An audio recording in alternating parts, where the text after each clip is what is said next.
Assalamualaikum warahmatullahi wabarakatuh. Saya Nasir daripada Nadicom Digital Sdn Bhd.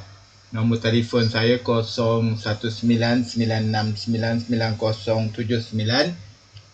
Saya nak maklumkan kat sini, tadi saya buat satu video untuk perubahan stok masuk dan juga adjustment stok.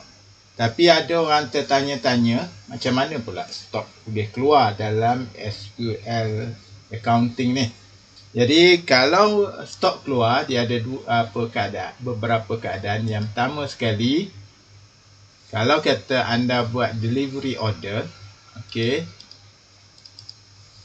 buat delivery order, kita browse ni, kita klik new. Mana sekarang ni kita ambil contohnya GoGo Home Decor. Sekarang ni kita ambil stok tadi yang 51 tadi. Anda jual boleh 5 unit dan anda dah hantar kat dia 5 unit. Dan yang selepas pada tu, anda perlu, apabila dah selesai hantar, anda perlu transfer pada sale invoice. Jangan copy, jangan buat lain, sebab stok dia akan berubah dan tak betul lah.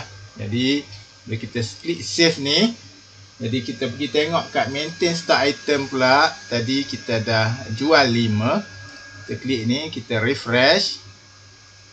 Anda dah tinggal 46. Sekarang ni pergi tengok dekat stock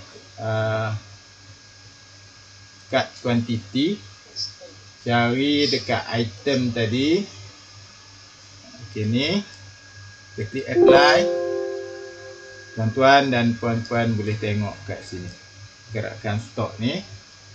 Jadi kalau kalau barang kuantiti masuk, dia quantity in. Quantity tu ni kita boleh, dia bermula dengan DO, makna kuantiti keluar adalah daripada DO. Saya rasa cukup sekadar tu dahulu. Wallahu a'lam. Assalamualaikum warahmatullahi wabarakatuh.